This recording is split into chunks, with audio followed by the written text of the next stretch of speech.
This podcast includes explicit content. Listener discretion is advised. Hey everyone, welcome to the Erstis podcast. So today we're going to be talking about self-love, sex, and magic. Pictures and glitter. I can't really remember this. Magic. Oh! Senorita. Sorry, it's just a Timberlake song I know. How about you, self-love? You guys have missed you. How have you been? We haven't been seeing each other enough lately. Yes, it's summertime. Plenty of things happen. Busy summer times, aren't they? Yeah, quite busy, pretty fun. It's been quite balanced actually. Been enjoying the lake. Been shooting really exciting porn about like cake fetishes. It's so amazing. I'm super excited about it. I saw that on Twitter, the pictures from that shoot. It looks amazing. Oh my God, it looks so good. I can't wait to see. It's like skin and cake and... Yes. It's like the tastiest thing on Twitter. There's literally a carrot cake just outside the door. Yeah, well, imagine that with like 3 times more, like, you know, like whipped cream with colors. And nuts? No nuts, like... Pandora has a nut allergy. It's a real problem. Like, is there nuts? I can't watch it. I can't watch it. They're just mine, isn't it, in this one? Oh, okay, great. Yeah, so it's like, it's allergy free. I think hypoallergenic porn. Yeah, like even vegan. What about you, ladies? Well, I recently just moved out of my house and I'm living alone and I'm living like a rock star. You know, leaving my shoes wherever I feel like it, you know, eating at midnight and not getting told off. It's great. It's really not doing the dishes. Not doing the dishes. Exactly. Genau. Yeah. Funny, isn't it, how living with a partner can kind of be like living with your parents a little bit. It is.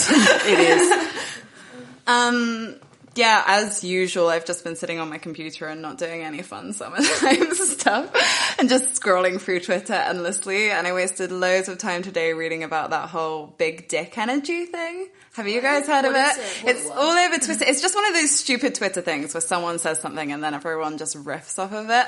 I think originally Ariana Grande said something about her boyfriend's dick being like 10 inches or something like that, or she alluded to it. And someone commented, big dick energy. And then everyone's just picked up this big dick energy. 10 inches and centimeters? I love how you're caught on that. You're like, wait.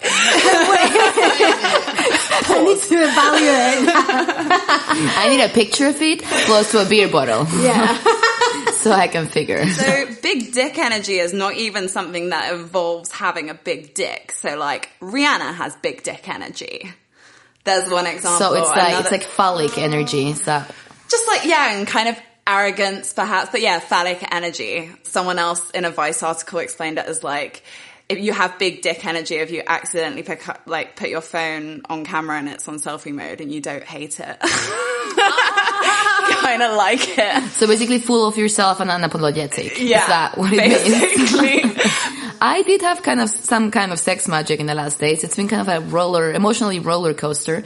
I actually happened to have my very first gangbang. I was invited to it and it was really super duper duper fun. And then I also happened to be having very intense conversations with my mom about the work that I do and my choices in life, which was very interesting. And it's a process that I'm definitely thankful for, like, experiencing it and having a mom that is ready to like listen to me and have very intense conversations about it, but it's also kind of emotionally draining. I don't know, have you guys been talking with your moms lately? No, like my parents, they still don't know what I do. It's kind of like, I mean, being like this far from them makes it like relatively easy for me to just like space out, but I see that coming. And I think that like for the things that we do, I don't think that too many parents in the world say like, oh, I wish my kid, when they grow up, becomes a porn performer or a sex worker or... Everybody wants like doctors and lawyers, not really like sex workers. Exactly. And what I find interesting out of my experience is that I think coming out as a porn performer or sex worker in general it's very similar to coming out as homosexual or transsexual, or like, I feel like the narrative is very similar. Like parents are worried, right? They're worried, like, is your life going to be more difficult? Are people going to be mean to you? Are you going to have a harder time? What's going on? You know? It sounds like it's a long journey, because even the fact that you have come out with your mum and they know about that is amazing. But to sort of ask them as a parent to understand that, but also just as someone in society with society's views on these things, to try and then get them to a place where they understand your beliefs about it and your experience of it, that's a really long... It's a process, a proper process. Absolutely, yeah. No, I do see it as a long journey. And again, like, I am very thankful for it, because I think it's nourishing me as much as her. It's amazing to see how respectful, you know, a person can be. I think that I've hardly encountered so much respect and acknowledgement and, you know, listening to in people that actually don't like what I'm doing.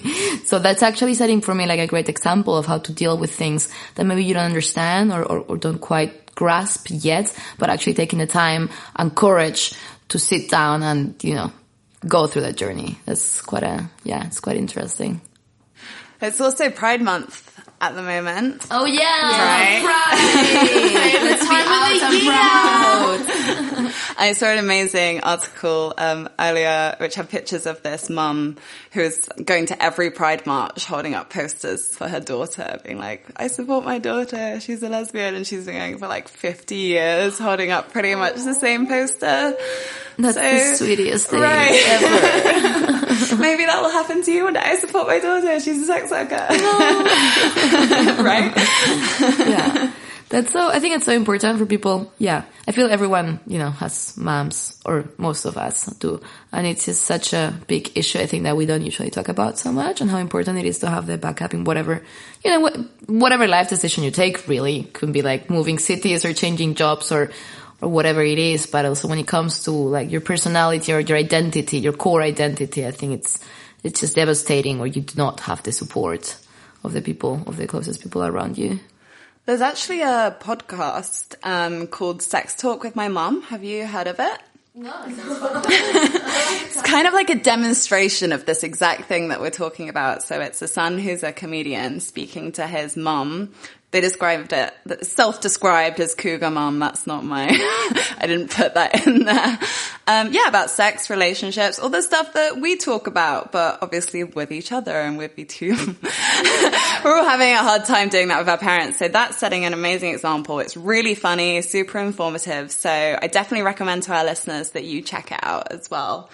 Where can we check it out? Sex Talk with My Mum. That's what it's called. So search that on your pod on iTunes or whatever. You can also follow them on @Sex Talk with My Mum, and it's the American mom. So it's like Sex Talk with My Mom.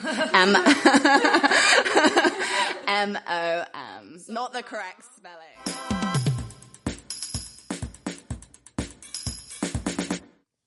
So we finally have a sponsor, and this is none other than Erstis. That's right. The Erstis podcast sponsored by Erstis. Who would have thought it?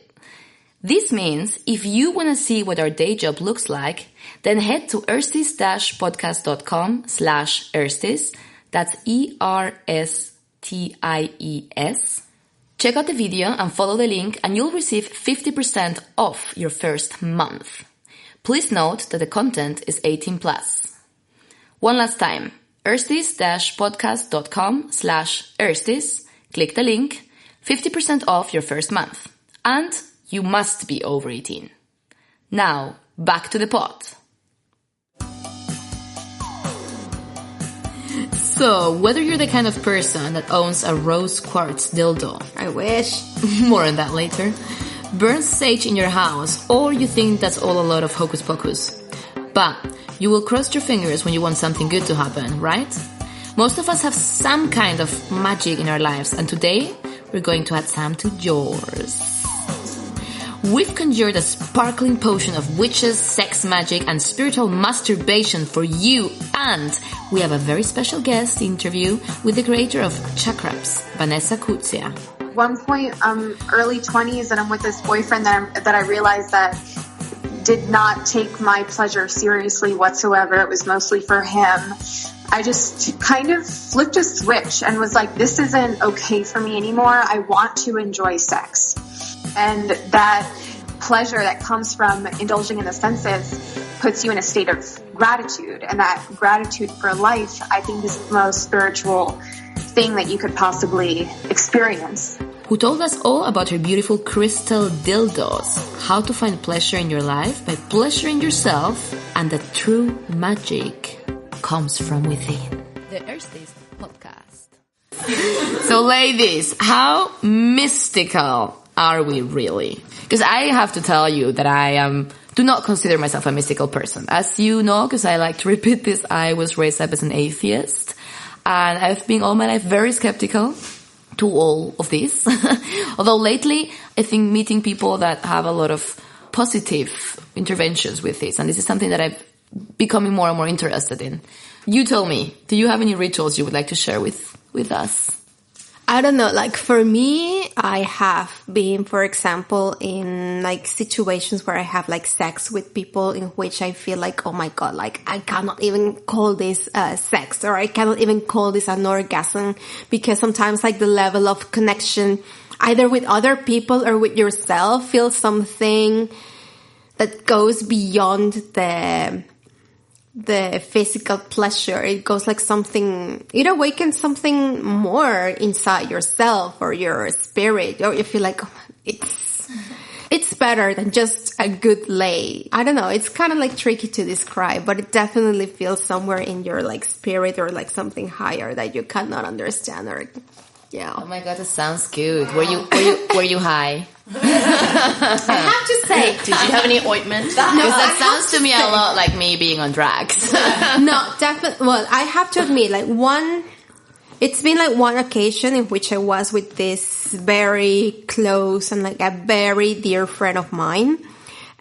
We gave it a try to this substance called changa, which is basically DMT. And then for some reason, at some point, we were like so high. And I told her, oh my God, like we have to connect our vulvas. Like in the heat of the moment was like a situation in which we really needed to do that. But then after that, I think that we both keep that experience, not something like, oh, like this crazy shit that we did when on drugs. It was like actually like pretty like spiritual. It has happened to me also when I have shot porn. There's like this film that you also watched it at the London Porn Film Festival. Oh my God, that was magical. Got that impression from that film for sure. Yeah, like the experience was like so amazing. The people I showed it like so good. Like conditions in which the film was shot were like what to me like an ethical production means. And after that I was like, oh my God, like this is like beyond like shooting porn. Like this like to me was more like a ritual, because also there was like so much like femme power in there, and like coming together and like somehow like asserting it by fucking and by like all the trust and love that happened within like that shoot. And it was like, okay, yeah, this isn't porn. This is a ritualistic porn. Still expect plenty of orgasms and plenty of like sexy moments. But yeah, it was something else. I love how Olivia keeps nodding very strongly. Like, yes. More. I was really happy to watch that though, because I don't feel like I've ever seen that in porn. I feel like this more spiritual aspect of sex is something that I really value in sex and really relate to. And it was amazing to see it actually in something. And also what you were saying about, I feel like I've had the same experiences in this kind of sex, whether I've been on drugs or not. It's been exactly the same. And I found even, like you were saying about the static thing, like I've had orgasms just from like breathing with somebody. And for me, it's just being like, you're so present in that moment and it feels like you're fucking each other, but you're not. You're just next to each other breathing, but you can feel exactly the same thing. And for me, that is that connection, whether it's with another person or with yourself, but it's that sense of oneness. But that's outside of yourself. You haven't had to have a conversation or anything like that. It's just present between you. It's in your bodies. It's coming through in this other magical thing. I need to get more into this sex magic, because my sex is not like that. You can be like, what is going on? I think it's Very kind of interesting. taking your time a little bit. I think I just don't masturbate enough, really. Right. Or maybe I'm just not in the, like, because I am not very spiritual as a person. So maybe I need to open that up in me so that I can be able to delve and have those moments. Maybe that's what I'm doing wrong. Interesting. Yeah, I think you can like easily like kind of like focus it. And I think also like what you said, like masturbation. Like how many times like have you masturbated and at some point like felt that you have somehow like healed or felt better about yourself or whatever was like overwhelmed you, like somehow like it was just like it just went away. Yeah. Yeah, Vanessa Cuccia talks about that. Pandora and me looking at us, shaking our heads like, what the fuck are you guys talking about? Like, I have no... Takes me about 30 seconds to get the lowest kind of energy level orgasm that makes it for me to fall asleep. Exactly. So that's like as much as I engage. Sometimes I really like that. That's all I want from it, right? Other times I do that and I feel kind of disappointed with myself. I'm like, oh, like there's a kind of emptying feeling instead of like a filling up. All right. Thing. Val, we need to get our vulvas together. Let's do this. Do some vulva and vulva action. We have to do some vulva action because we're doing it wrong. We're doing it wrong. Get your drugs. But it's interesting with this stuff. It's almost like, it's not so much like, oh, practicing sex or something like that. It's that it's in yourself. So maybe if you did some more meditation or other things that got you better in touch with yourself and in the present moment, that would help you to engage with these other things as well. So, I mean, I find it completely interesting because it is, I mean, we're all about reclaiming our sexuality, exploring it, living it out freely and fully, right? And I guess it's something that has a long history. So, like if we take the witches, this entity of the witch are related to sexuality and to women living out sexuality. Am I right? Yeah, and also men blaming them for their sexualities, right? She made me do it. But it wasn't even her, it was Satan being channeled through her. It was a spell. Right. The accountability just shifts. Yeah, witches are in many ways the original feminists, original sluts. Yes, They totally. are, aren't they? Think that like in general, I mean, there are like so many stories about like witches and witchcraft, but like to me, the bottom line is, first of all, that when female sexuality it's deemed threatening, then it's instantly labeled as witchcraft. And also like this sort of like witches, whatever, it's very much like basically down to like women that refuse to follow the rule of man and religion. Or even like following people who like, who refuse to follow the rule of the oppressors when we're talking about like, countries that were like colonized and so. Even in our culture now, it's used in that power sort of thing, like Hillary Clinton got called a witch and there were loads of witch memes around that sort of time.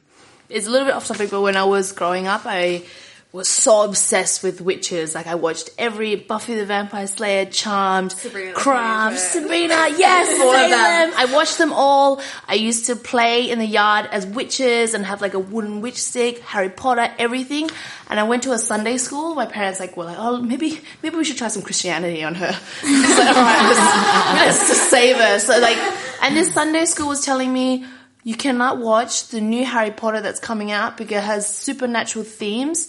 And I was like, what the is going on? Like, I'm 13 and I'm not allowed to watch Harry Potter. Like, are you kidding me? And the next day I went home and I was like, I'm not going to Sunday school anymore. Yeah. And that other one, Bewitched, have you guys seen that? I think it was like a 50s show, and correct me if I'm wrong, but it was about her sort of escaping kind of domestic roles in the house. The husband would sort of be like, oh, you have to clean up, blah, blah, blah, and she'd be like, and it would magically get done. The Good Witch as well that came in after The Wizard of Oz. That was like the first good witch ever, and the gentleman that wrote the book, his mother really was politically active for like women's rights, and he based the role of his mother on the Good Witch.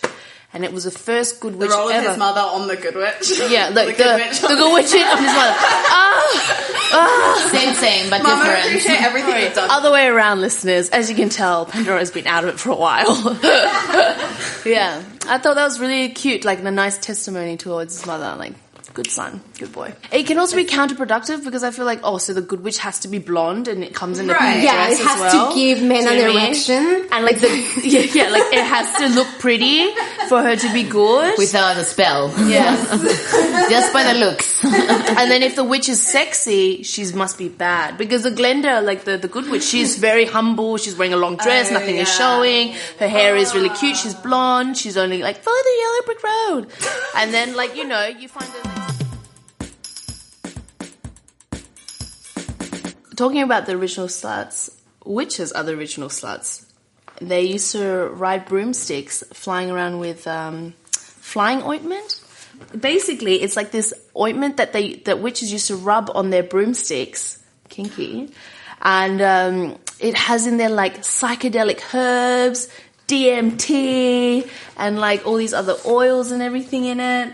And here it's like... Sorry, I'm going to read this out of a book. Kristen Solé. She wrote Witches, Slut and Feminist. It's very interesting. Everyone should get into it. She wrote in here, like, in 1324, in Ireland's first accused witch, Lady Alice Inquisitors described finding her special stash of flying ointment. And it was in the closet with, like, a 10-inch broom. How scandalous! How scandalous is that? It was found Big broom magic. like 10-inch broom and Big flying broom ointment. energy, you guys. I'm just gonna... Oh my god, I'm gonna tweet that. Right. That's crazy that was happening then, and now you've got like companies selling like weed lube and this kind of stuff. Yeah, it's a thing now, but it's just basically stolen from this. But I think the big thing about that is we think of witches flying on their broomsticks, but we didn't really realize that they were fucking their that they were. broomsticks. But I really love To put it politely, yeah. like a broom is such a domesticated object of the house, and like us women were like, yep, you know what? We're gonna fly out the door with it, man. Fuck your domestic object. It's like the most subversive, like, porn image I could call to mind about women like reclaiming and re-signifying their symbols of oppression. I wonder if you can find like the recipe for the ointment somewhere on the internet. Actually, I was Googling it, yes. You can find a 16-minute video of someone making it. So we've got flying ointment, but as well as this kind of thing, there's lots of other potions associated with witches, right? I think something quite interesting about this is that often menstrual blood is involved. Yes. Ooh. I love it. Yes! Right, so that comes up in The Love Witch as well. She sort of has a glass at one point. So The Love Witch is about a witch who sort of represents this kind of stereotypical idea of love, sort of woman that's searching for this romantic fairy tale ideal. So she tries to cast spells on men to make them fall in love with her. But then the men are so fragile. They're little babies and they can't handle their emotions. And wait, what does she uses her menstrual blood for? I forgot that. Oh yeah, sorry, that was the tenuous link. So I think it's the first guy that falls victim to her endless love. She's burying him in the garden. And then she makes this little potion with her menstrual blood. I can't remember. Her pee and herbs. And she sort of plants that in his grave. That's hilarious. I've been, since I got a moon cap, I've been using my menstrual blood to water my plants. And that actually really works. I'm serious about this. Some people find it gross.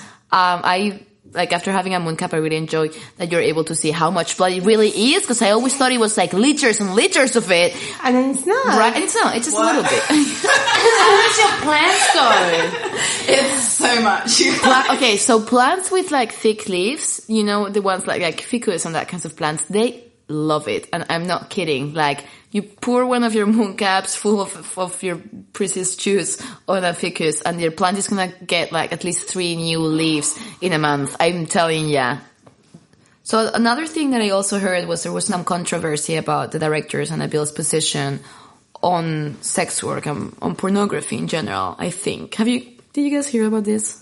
Yeah, I saw she tweeted something about sort of like, lest we forget that the golden age of porn wasn't so golden type thing, and then included a bit from Linda Lovelace's biography obviously she was like heavily abused, and then she became like a big anti-porn activist. And then Conor Habib like got into a conversation with her like about like not necessarily promoting these narratives of victimhood, because it's then creating kind of a false representation of like most sex workers' experience. And she does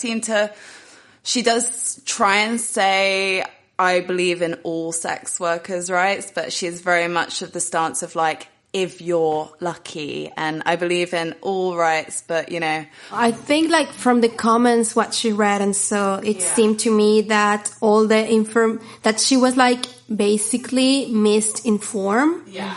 That, for example, that comment about Linda Lovelace, that she went to Wikipedia, and that very like reading that she did like made up her mind about the industry as a whole.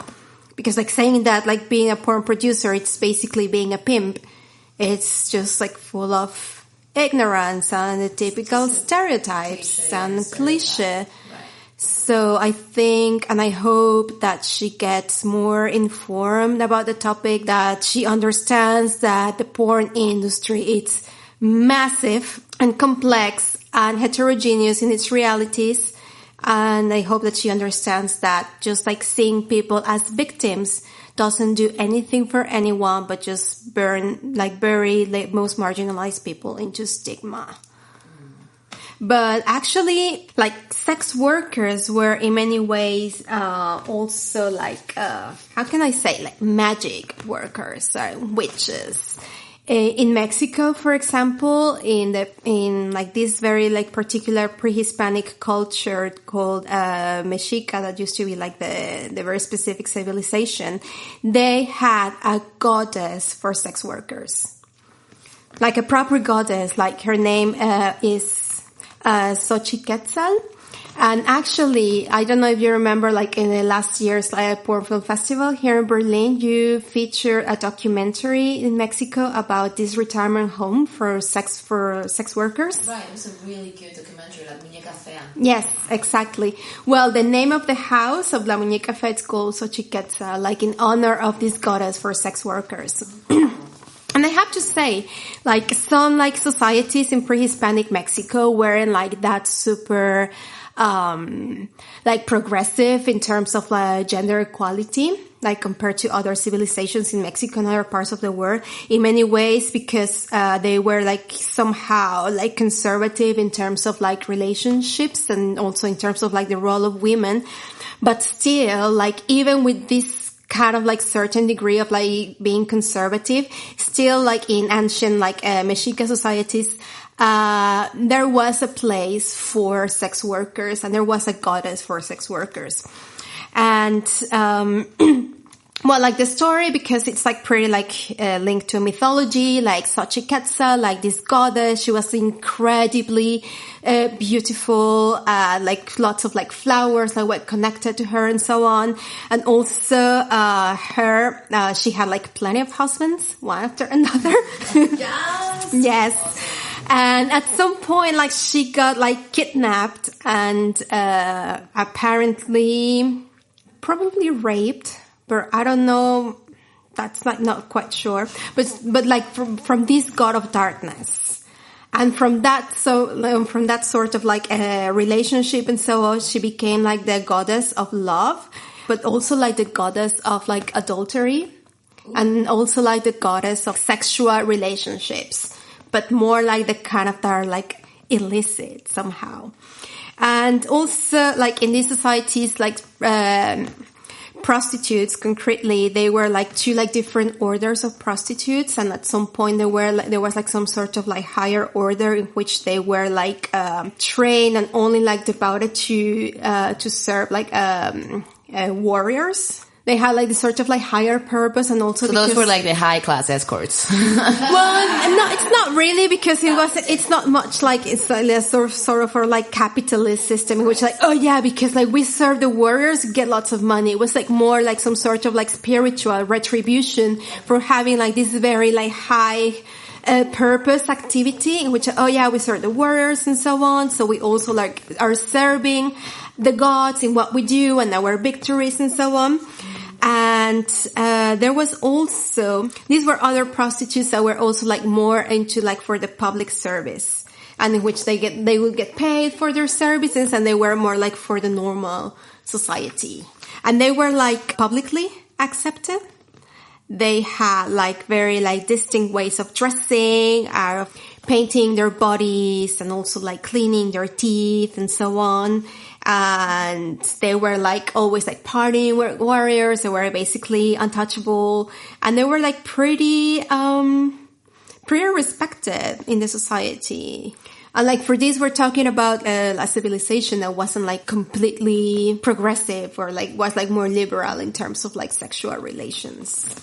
Dude, that's insane. Wow.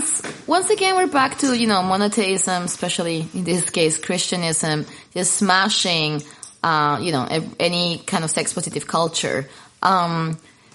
Which, I think it's interesting to like, that we're coming back to that, because it's like, we have to liberate ourselves from that. And I think looking back and going back to mysticism and the magic or whatever, other kinds of spirituality maybe was there before we got forced into our like horrible, shameful Catholic minds.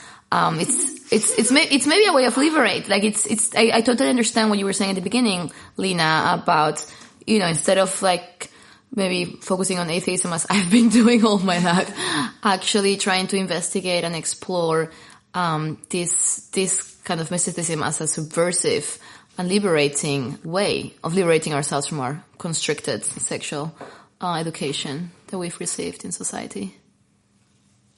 Let's get spiritual. Sorry, couldn't help myself. I like as usual. You like add it to my Tinder profile.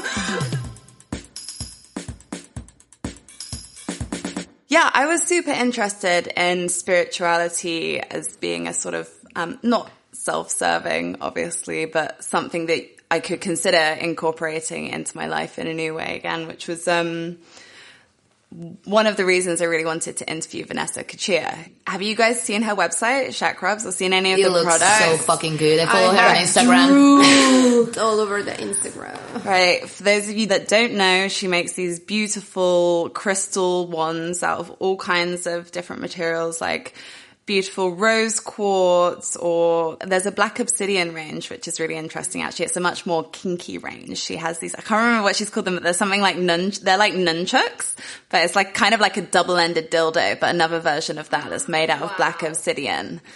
So I think that's the interesting thing about her products. They're a lot more, I almost don't want to even call them products. They're like art pieces. She has the launch for her latest range at the New Museum in New York. But she was also trying to destigmatize the spirituality stuff and not like try to offer an alternative to using these crystals that isn't people thinking about it as this kind of hippie dippy, this kind of thing. And I think she's really succeeded in that. I think through the aesthetics especially. Yeah, and she also had a really touching personal story with founding the company, like an early sexual experience she had with her like partner that she was living with, and she was obviously not enjoying sex in her life in that way, and it became really important to her. She was like, oh, pleasure is really important in my life. I can't just accept this and be like, oh no, that's not going to be a thing. Pleasure is everything. If you can take pleasure in this moment, you can take pleasure in all kinds of moments. So we got better at some of that biological stuff, but I think there are other things that we could talk about relating to our sexualities that she really does an amazing job of. And she's just lovely. So she was so nice to talk to. Oh my God. So inspiring. I can't wait to hear the interview. Yes. Let's go listen to it.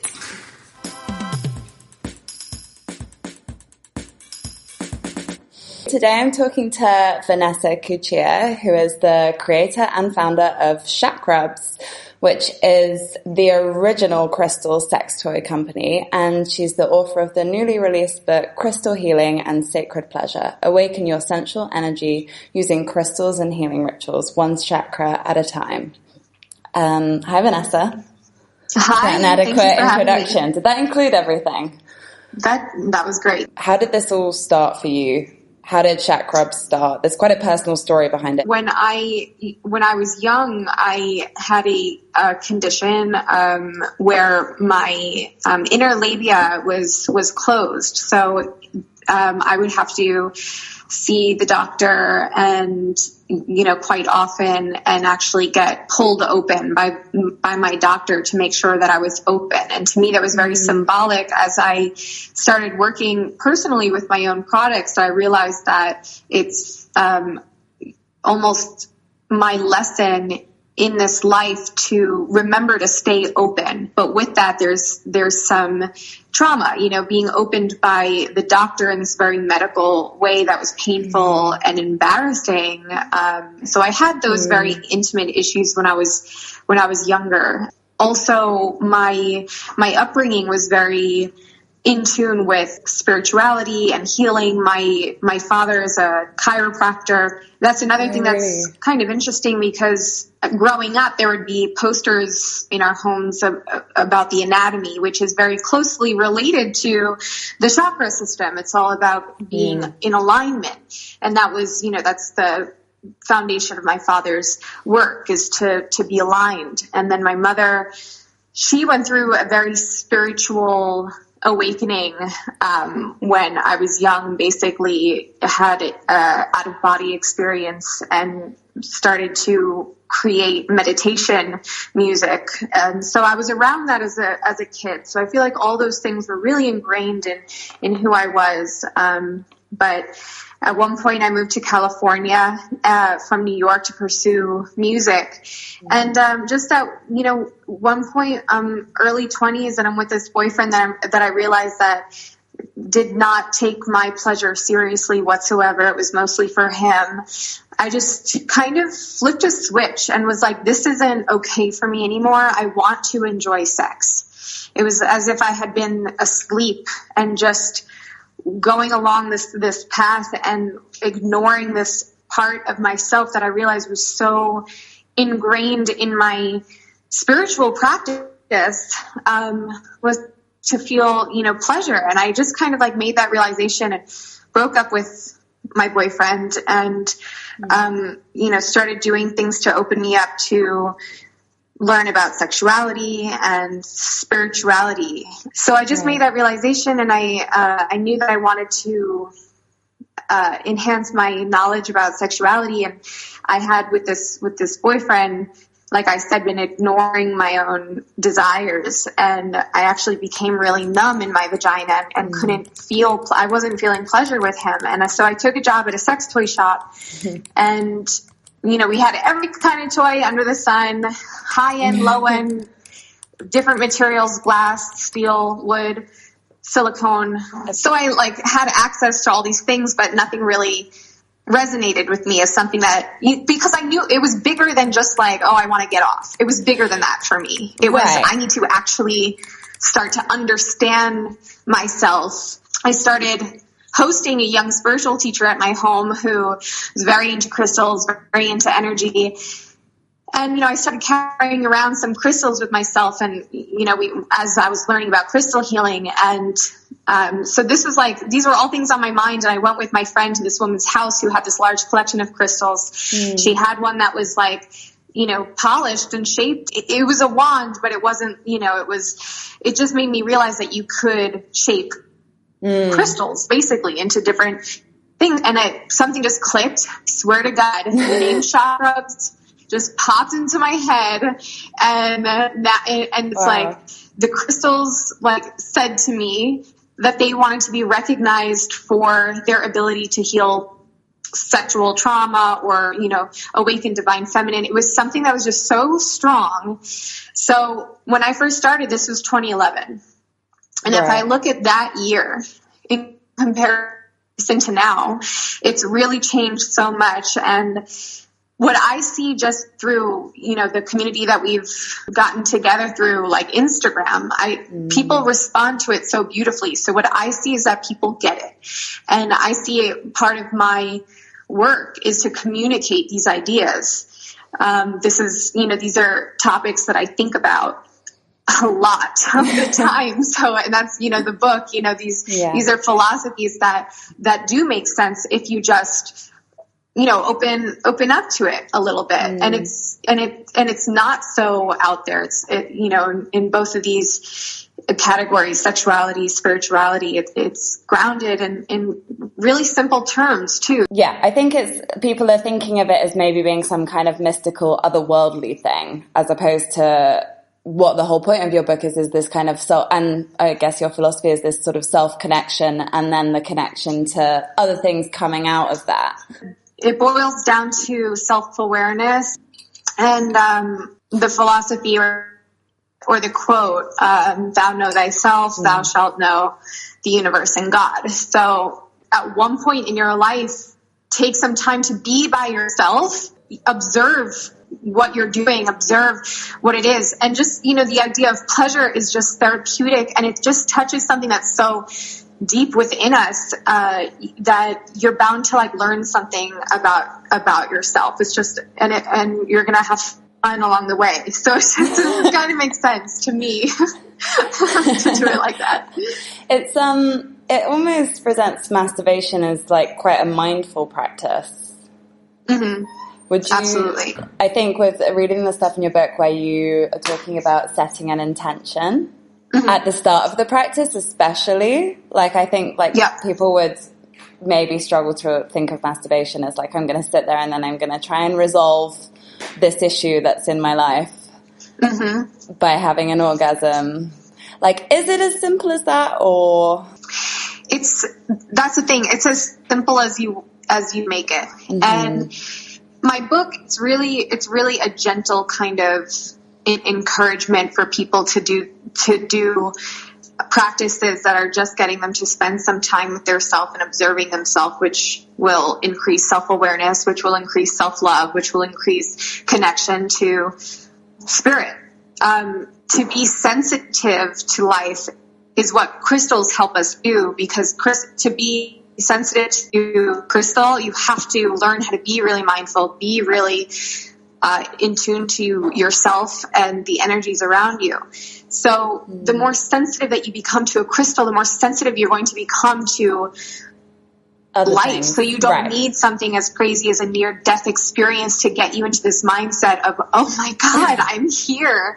I feel pleasure. That in itself is a cathartic experience. There's actually an Audre Lorde essay, I don't know if you've read it, that talks about the erotic, and it's sort of arguing against the idea of the erotic as just a kind of she calls it superficial, but superficial just sexual experience, which I think probably lots of people to an extent and definitely in our culture, we box it into. It's there's all this other stuff, and then there's sex and erotic, But she describes it as an assertion of life force.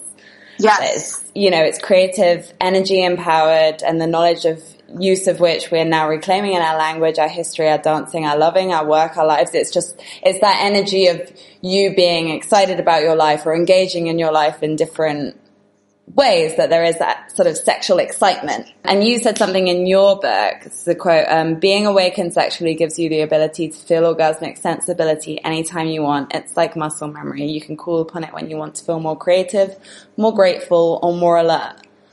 Which I think that's a comparable attitude.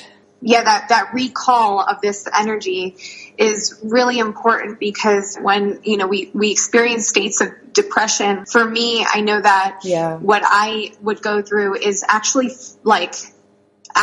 having my mind trick me into thinking that was who I was, that I was always this sad, and that moments of happiness were fake.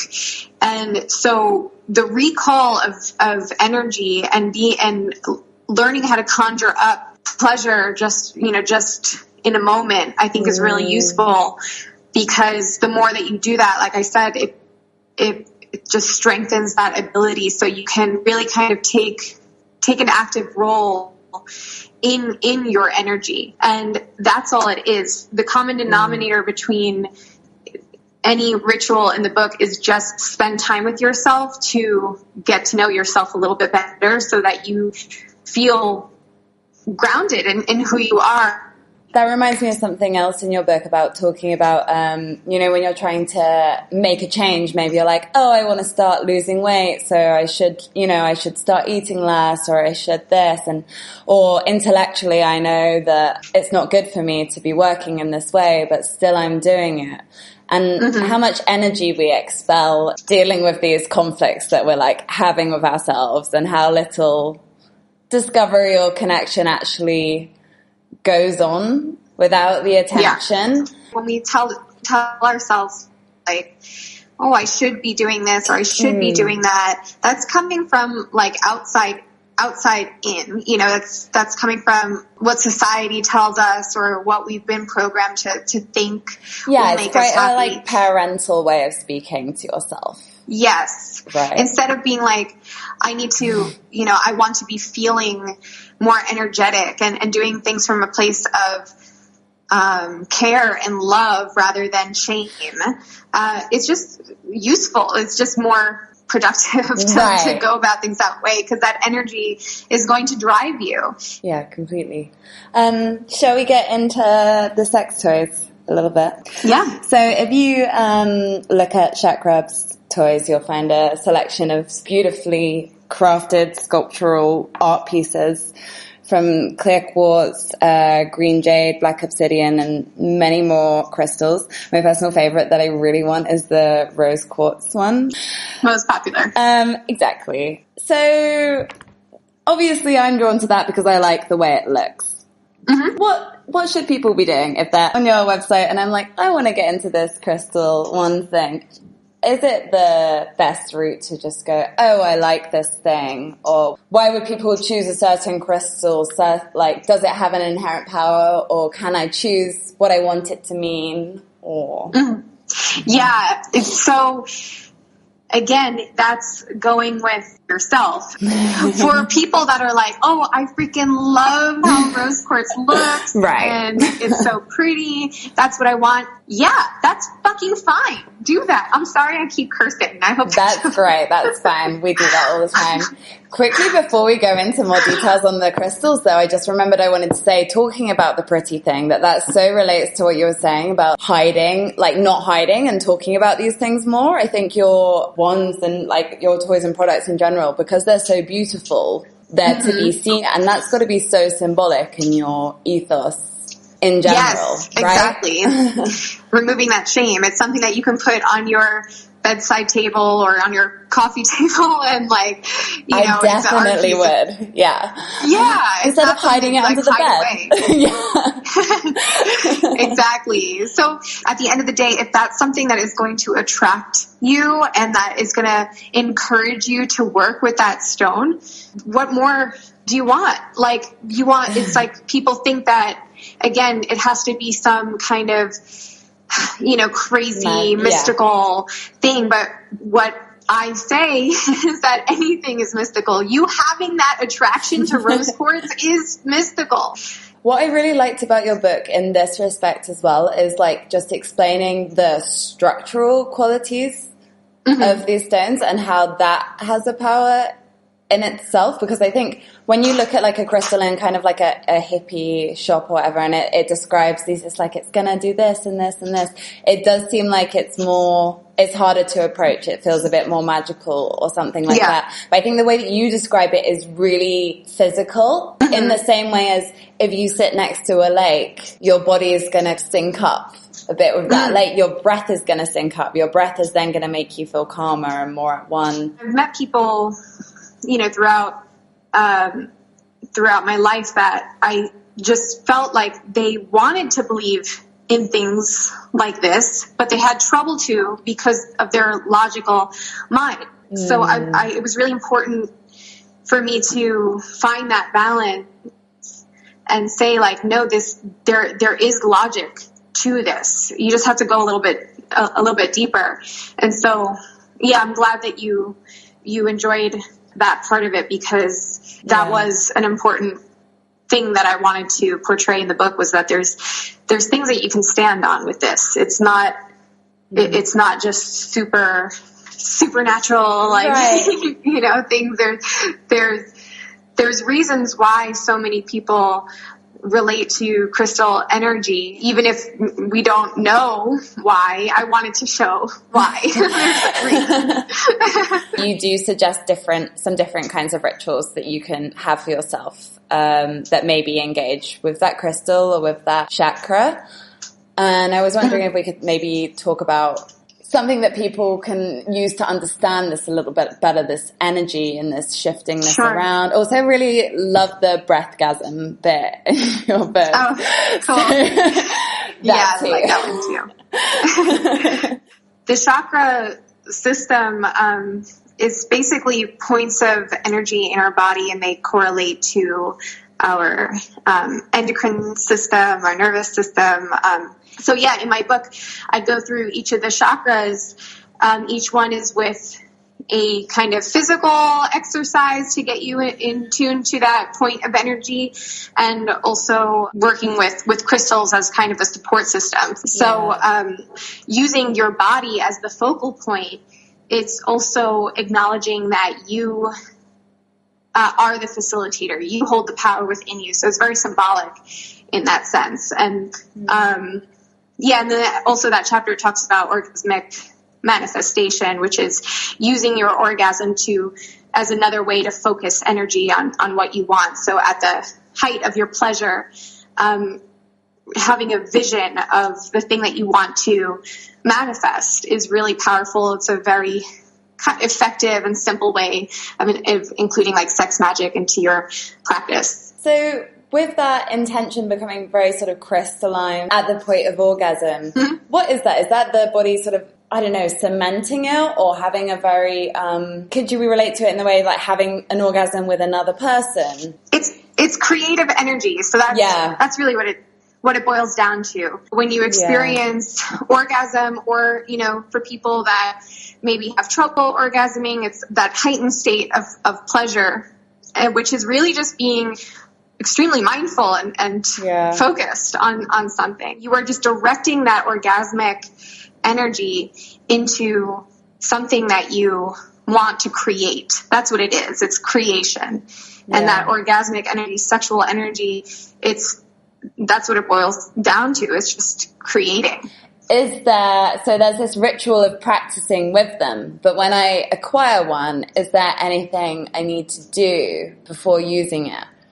The first thing, I like to say is to give it a little bath with a few drops of lavender and tea tree oil. That's, just to really clean it. Those have antiviral, antibacterial properties. Aww. Just give it that bath, and then, rinse it, soap and water. That's cleaning it, just making sure that, it's all ready for you. There's definitely a lot you can do, and it's going to depend on what feels right for you and what's going to give it the most impact in your own mind about it. But I really liked bonding with it for a few days before actually starting a practice with it. So what I mean is just really holding it on your heart and tuning into it and communicating with it. Really just trying to hear what it's saying to you, or trying to really feel the energy. I think that initial receiving the Chakrub and working with it for 3 days in a platonic way, if you want to say. Get to know each other. Have dinner first. Take it out. People do. That's so nice. I would really like that. I see it as like, this is symbolic of your relationship to yourself. So how you treat it is it's already doing its work, without even using it in a sexual, intimate way. You're beginning to just focus on building a relationship to yourself. You can follow Vanessa Chakrubs on Twitter at Chakrubs, and it's exactly the same on Instagram, and discover her beautiful range of original crystal sex toys on chakrubs.com. You can buy the book as well on chakrubs.com. So if you want to learn more about all of this, go ahead. I really recommend it. Thank you so much for your time today, Vanessa. Thank you. Learned lots. That was really enjoyable, so thanks so much. And it's not a real ending, it's just the start of a self-discovery journey, right? Yes, exactly. Exactly. Oh my God, I love hearing about this because that really encourages me to actually consider, okay, maybe I want to get a crystal, maybe I want to do this, maybe I want to do that. And just generally, I feel encouraged to spending more time thinking about my pleasure and the time I dedicate to my pleasure and the energy and the hours of the day that I dedicate to my pleasure that I'm actually not doing, even though, so much of my life turns around sex. I feel there's so much more to it that I'm not exploring. So it's actually so inspiring to hear these views and this experience. I really want to get one of these crystal dildos now, don't I? I just find it really empowering. Like, I think it's so nice that this lady has come and she's made these really beautiful pieces of art for us to use to learn how to love yourself. Because I feel like after all these conversations about spirituality and like self-love and like being how empowering a witch actually is and not the hag that people think they are, I think it's I'm going to invest more time in like loving myself, because there's nothing more sexy than a woman being confident in themselves. And I was like, oh wow, I want to masturbate for 4 hours to myself. That'd be so nice, and not 3 minutes. Be one. But it's also that the orgasm is such a spiritual thing, because when you orgasm, your ego falls away. And that's basically like the practice of like Buddhism and meditating, and that is to like lose the ego and become more present and at one with your surroundings. And I think another thing that I liked about the crystals for that is that they're such beautiful objects. The color of them, the way you relate to this kind of object is something that you can apply to other aspects of your life. Be like, oh, there are flowers in this room. These flowers are creating a wonderful energy in this room. Like, I think that we stop looking at things in that way. Like, we have them in our dreams and we're like, oh, these are symbols. But in our day-to-day life, we're like, just running around, not really like looking at anything or being present or grateful or alert for anything. And that's why I like that her products are like art in that sense. The way that you watch an amazing film or you look at a great painting, you sort of escape your ego in that moment and you become more one with the object, which I think comes back to what we were saying about this kind of like oneness thing or this spiritual sense that you get. I think it's the same thing. But yeah, and I like how it's also just knowing what you want and getting, like, if you cultivate that relationship with yourself, you get better at that and setting your own boundaries and being like, oh, this is how I feel today. That might not be I'm confident today, but I think it's nice that there's a tool to help you to learn that. And it also really made me realize that I need to have these things like myself. Like you were saying about how you got your, Nina, how you got your like vibrator. Most of my sex toys I still own from my last relationship. And the only time I've had a crystal was one was like sneakily put under my pillow by my ex-boyfriend. Not directly under my pillow, but under the pillow, under the bed by my ex-boyfriend. Like, it's going to make you more loving. It's like, that's arsehole.